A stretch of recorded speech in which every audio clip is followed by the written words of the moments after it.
حضرت عباس رضی الله تعالی عنه فرمای ابو سفیان می ځان سره په سورلۍ باندې شاته سپور ک او ډیر په چټکۍ را روان شو. لښکر ته چې راورسېدم هر ځای به چې د اور خواته تیریدلم صحابه و کرامو به ودرولم، خو چې د پیغمبر علیه الصلاة وسلام قچر به یې ولید ویل به یې پرېږدئ د پیغمبر علیه الصلاة وسلام قچر دی. وړاندې روان و چې د امیر المؤمنین سیدنا عمر فاروق رضی الله تعالی عنه خواته تیر شوم، وی درولم او نږدې راغی چې وی کتل وی ویل دا خو د الله دشمن ابو سفیان دی.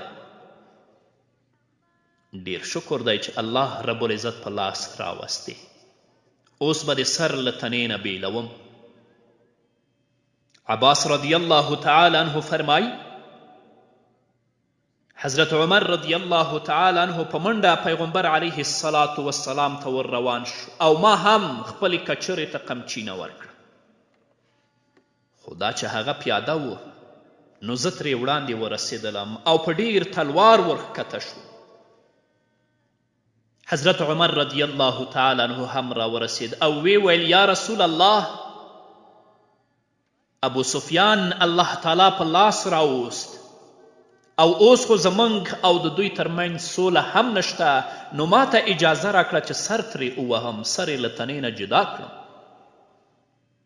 حضرت عباس رضی الله تعالی عنه فرمای ما ورته وویل یا رسول الله ابو سفیان ته ما پناه ورکړې ده او نن شپه به زه یوازې خبرې ورسره وکړم. عباس رضی الله تعالی عنه فرمای چې حضرت عمر رضی الله تعالی عنه ډیر کلک شو، بس دا یې ویلې چې زمونږ او د دوی ترمنځ سوله نشته، زما په لاس کې راکړه چې سر ترې ووهم، سر یې له تنې نه بیل کړم. خو ما ورته وویلې عمره پرېږده، که دا د بنو عدي څوک و بیا به دومره نه ټینګېدې،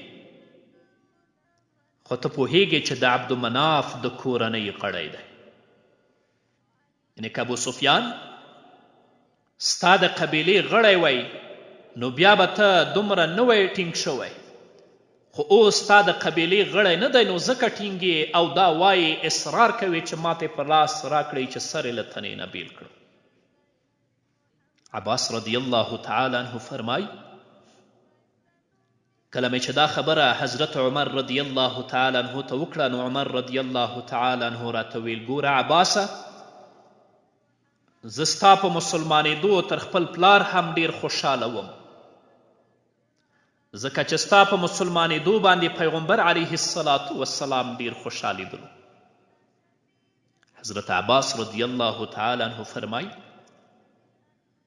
پیغمبر علیه الصلاة والسلام ما ته وویلې ته ابو سفیان اوس له ځان سره بوزه، سبا یې بیا ما ته راوله.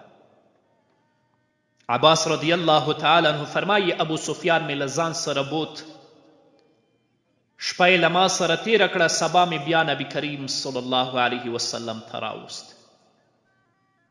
کله مې چې نبي کریم صلی الله علیه وسلم ته راوست نو نبي کریم صلی الله علیه وسلم ورته ویل ابو سفیانه لا هم دې ته نه یې تیار شوی چې د یو الله خدایي ومنې. ابو سفیان وویلې زما مور او پلار دې تر تا زار وي، ته خو ډیر عزتمن صبرناک او سوله ییز شخصیت یې، زما اوس باور راغی که الله رب العزت شریک لرلی نن به زما مرسته کړې وه، خو الله شریک نه لري. پیغمبر علیه الصلاة والسلام بیا هم دا خبره وکړه، ابو سفیان بیا هم دا ځواب ورکړ او په پای کې ابو سفیان وویل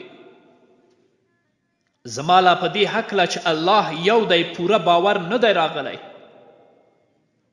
ابو سفیان چې کله دا خبره وکړه عباس رضی الله تعالی عنه فرمایي ما ورته ویلې ابو سفیانه الله دې تباه که مسلمان شه، که نه ډېر ژر به دې سر له تنې نه جلا شي.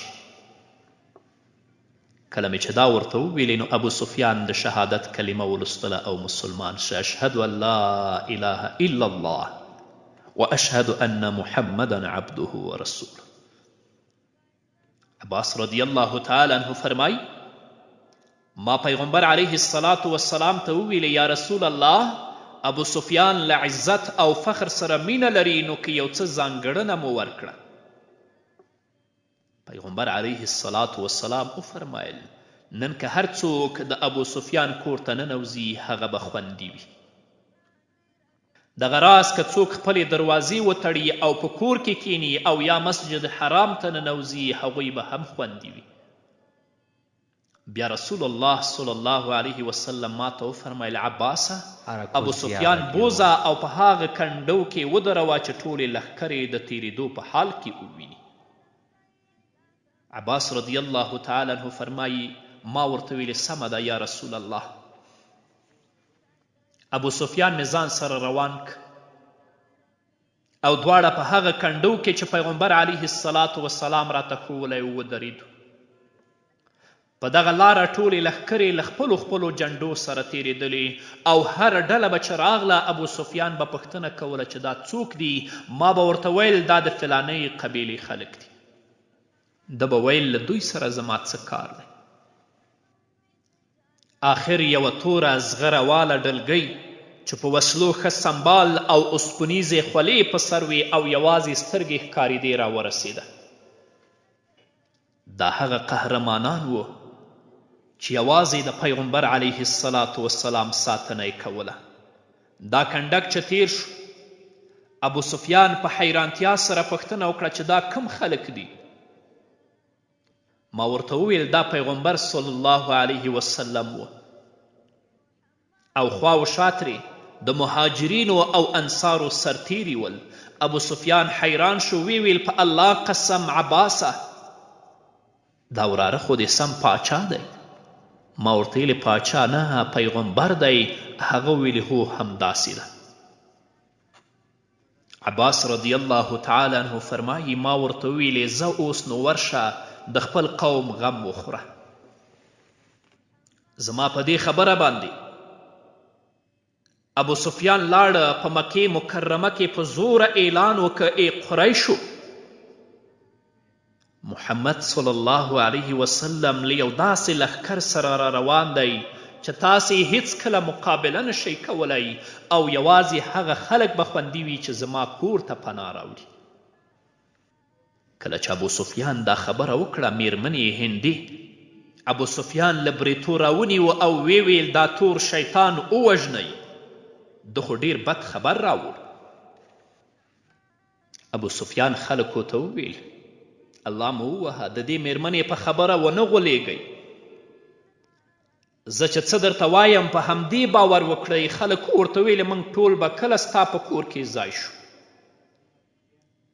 ابو سفیان ورته وویلې یوازې زما کور نه بلکې که څوک د خپل کور دروازه وتړي او دننه کینی او یا مسجد حرام ته ننوځي هغه به هم خوندي وي. په دې خبره څوک کورونو ته ننوتل او چا مسجد حرام ته منډې کړې. ابن عساکر د امام واقدي په حواله همداسې یو اوږد حدیث راوړی دی. فرمایي چې پیغمبر علیه الصلاة والسلام حضرت عباس ته ویل ابو سفیان بوزه او د هغې غونډۍ په پوزه یې ودروه چې د الله لښکرې د تیریدو په حال کې وویني. عباس رضی الله تعالی عنه فرمایي ما ابو سفیان له لاسه ونیو او په چپه لار مې د هغې غونډۍ پوزې ته وخیجولو. ابو سفیان چې کله د غونډۍ سر ته وخوت نو وی ویل بنو هاشمو ما سره خو به ټګي نه کوئ. ما ورته وویلې پیغمبران چا سره ټګي نه کوي. دلته مې د یوې اړتیا له مخې راوستی. نو ابو سفیان راته وویل بیا خو به دې په سر کې راته ویل چې زه خو ډاډمن وای. ما ورته ویلې زه څه پوهېدم چې ته به دومره ډارېږي. عباس رضی الله تعالی عنه فرمای نبی کریم صلی الله علیه وسلم لښکر برابر ک او د هر قوم کنډک به د خپل د امیر تر قومندې لاندې جنډه په لاس تیریدل. لومړی د بنو سلیم قبیلې زرکسیزه ډله تیره شوه. له دوی سره دوه وړې جنډې وې چې یوه یې د عباس بن مرداس او بله یې د خفاف بن ندبه په لاس کې وه او یوه لویه جنډه حجاج بن علات پورته کړې وه. زموږ خواته چې راورسېدل ټولو 3 ځله په لوړ غږ الله اکبر وویل. ابو سفیان پوښتنه وکړه چې دا څوک دي؟ ما ورته ویلې دا خالد بن ولید دی. ویل هغه زلمی هلک؟ ما وویلې هو. بیا یوه 500 کسیزه ډله چې یوه لویه توره جنډه ورسره وراغله. د دې ډلې خلک ډیری مهاجرین او ځینې ناپېژنده کسان وو او موږ ته په رارسېدو دوی هم 3 ځله الله اکبر وویل. ابو سفیان پوښتنه وکړه چې دا څوک دي؟ ما ورته وویل دا د زبیر بن عوام کنډک دی. هغه راته وویلې زبیر هغه ستا وراره؟ ما وویلې هو. ورپسې د غفار قبیلې 300 کسیزه ډله راغله. د دوی لویه جنډه د ابو ذر غفاري او یا د ایما بن رخصه په لاس کې وه. دوی هم د هغو نورو په ډول د ابو سفیان په وړاندې 3 ځله الله اکبر په زوره وویل او تیر شو. ابو سفیان پوښتنه وکړه چې دا څوک دي؟ ما ویلې دا د بنو غفار کنډک دی. ویل زما یې له غفاریانو سره څه؟ ورپسې د بنو اسلم قبیلې 400 کسیزه کنډک تیر شو. له دوی سره 2 وړې جنډې وې. یوه یې د بریده بن حسیب او بله یې د ناجیه بن اعجم په لاس کې وه. دوی هم د نورو په څیر 3 ځله الله اکبر ویلي او تیر شول. ابو سفیان د دوی پوښتنه وکړه. ما ورته ویل دا بنو اسلم دي. ویل یې زما له بنو اسلمو سره څه کار دی؟ زموږ او د دوی ترمنځ خو کله هم کړکېچ نه دی پېښ شوی. ما ورته ویلې دوی اوس مسلمانان دي او هغه بنو اسلم نه دي. بیا یو بل 500 کسیز کنډک تیر شو چې جنډه یې د بشیر بن شیبان په لاس کې وه. ابو سفیان پوښتنه وکړه چې دا څوک دي؟ ما ورته ویلې دا د بنو کعب بن عمر د قبیلې خلک دي. اوس چې ابو سفیان څه وایي دا به اورو، خو د یوې دمې. ابو سفیان پوښتنه وکړه دا څوک دي؟ ما ورته ویل دا د بنو کعب بن عمر د قبیلې خلک دي. ویل ښه دا خو هغه د محمد صلی الله علیه وسلم همکاران دي. دا ډله هم د تکبیر له زمزمو سره تیره شوه او ورپسې د 1000 کسیز کنډک وار و. دا ډله په 100 اسونو سمبال وه او 3 وړې جنډې ورسره وې چې یوه یې نعمان بن مقرن، دوهمه بلال بن حارس او 3مه جنډه عبدالله بن عمر پورته کړې وه. دوی هم ابو سفیان ته په رارسېدو د تکبیر غږونه پورته کړل او تیر شول. ابو سفیان وویلې دا څوک دي؟ ما ورته وویلې دا د مزینه قبیلې سرتیري دي. ابو سفیان وویلې زما له مزینه سره څه کار دی؟ دوی خو له هغه غرونو څخه راښکته شوي او دلته زما په وړاندې تورې جنګوي. بیا د جهینه قبیلې 800 کسیزه ډله د تکبیر په آوازونو سره تیره شوه. له دوی سره 4 جنډې وې چې یوه یې د ابو زرعه په لاس کې وه، دوهمه د سوید بن صخر په لاس کې وه، 3مه د رافع بن مکیس په لاس کې وه او 4مه د عبدالله بن بدر په لاس کې وه او پورته کړې وه. ورپسې د کنانه قبیلې 200 کسیزه کنډک تیر شو او الله اکبر یې زمزمه که. ابو سفیان پوښتنه وکړه چې دا څوک دي؟ ما ورته وویلې حضرت عباس فرمایي دا بکر دی. وی ویل دا خو ډیر سپیره خلک دي، د دوی له لاسه محمد صلی الله علیه وسلم پر موږ برید وکړ. ابو سفیان وویل قریشو په بنو خزاعه برید کړی و، په الله قسم نه یې ما سره مشوره کړې وه، نه پرې خبر وم او نه بیا پرې خوښ وم. خو خیر څه چې تقدیر کې لیکل شوي و هغه وشول. عباس رضی الله تعالی عنه فرمایي ما ورته ویل د پیغمبر علیه الصلاة والسلام په برید کې ستاسو لپاره خیر دی، الله رب العزت به تاسو ټول مسلمانان کړي. همدارنګه واقدي د عبدالله بن عامر له خولې لیکي. ابو عمر بن حماس راته وویل ورپسې د بنو لیس قبیلې 250 کسیزه ډله راغله او په الله اکبر ویلو سره تیره شوه. د دوی جنډه د سعد بن جسامه په لاس کې وه. ابو سفیان ویلې دا څوک دي؟ عباس رضی الله تعالی عنه ورته ویل دا د بنو لیس فرقې خلک دي. ورپسې د اشجاع قبیلې او رستني کنډک وار و. د دوی شمیر 300 تنه و او دوی سره 2 جنډې وې. دوی هم په خپل وار سره د ابو سفیان په وړاندې د تکبیر غږونه وکړل او تیر شول. حضرت عباس رضی الله تعالی عنه فرمایي ابو سفیان بیا پوښتنه وکړه چې دا څوک دي؟ ما ورته ویل دا بنو لیث دي. ده وویل دا خلک خو په ټولو عربو کې د پیغمبر علیه الصلاة والسلام کلک مخالفان وه. ما ورته ویلې الله پاک په خپل فضل د دوی زړونو ته اسلام داخل که او اوس ډیر کلک مسلمانان دي. عباس رضی الله تعالی عنه فرمای ابو سفیان لږ شیبه غلی و او بیا یې پوښتنه وکړه عباسه محمد صلی الله علیه وسلم نه دی تیر شوی؟ ما ویلې نه لا نه دی راغلی چې راشي او ته د هغه اوسپنیزه ډله او زغروال ساتونکي ووینې نو خپله به وپوهیږې چې د دې خلکو مقابله ګرانه ده. ابو سفیان ویلې په الله قسم زما خو اوس لا باور دی چې هیڅوک د دې لښکر مخه نشي ډب کولی. دمګړۍ ته یو لوی لښکر راښکاره شو چې ټول په اوسپنو سمبال و او د اسونو له نالونو یې دوړې پورته کېدې او قطار قطار تېرېدل. ابو سفیان به بیا پوښتنه وکړه محمد صلی الله علیه وسلم کوم دی؟ محمد صلی الله علیه وسلم کوم دی؟ عباس رضی الله تعالی عنه فرمایي ما به ورته ویل لا نه دی راښکاره شوی. دغه دی چې پیغمبر علیه الصلاة والسلام راښکاره شو. پر سپینه قصوه اوښه ناست دی. ابو بکر صدیق او اسید بن حضیر یوې او بلې خوا ته روان دي او پیغمبر علیه الصلاة والسلام ورسره خبرې کوي. ابو سفیان ته میلې هغه دی پیغمبر علیه الصلاة والسلام را روان دی. د پیغمبر علیه الصلاة والسلام کنډک تورې جامې اغوستې وې او په اوسپنو داسې سمبالو چې یوازې سترګې ښکاري دي. دا د انصارو او مهاجرینو د ځوانانو اتلانو هغه ډله وه چې د پیغمبر علیه الصلاة والسلام ساتنه یې کوله. د هر یو په لاس کې یوه لویه او یو وړه جنډه وه او وړاندې روان ول. له بلې خوا حضرت عمر رضی الله تعالی عنه چې په هر ډول وسله سمبال و په لوړ غږ یې لښکر ته په منظم ډول د وړاندې تللو قمنده ورکوله. عباس رضی الله تعالی عنه وایي ابو سفیان رانه پوښتنه وکړه چې هغه سړی چې په لوړ غږ قمنده ورکوي څوک دی؟ ما ویلې دا عمر بن خطاب دی. ده ویلې د عدویانو عمر؟ ما ویلې هو. ده ویلې دوی خو ډیر کمزوري خلک ول اوس خو ډیر پرمختګ کړی. ما ورته ویلې ابو سفیانه د الله پاک چې چاته خوښه شي داسې لوړوي. اوس عمر له هغو خلکو څخه دی چې اسلام ته یې ډیر پرمختګ ورکړی.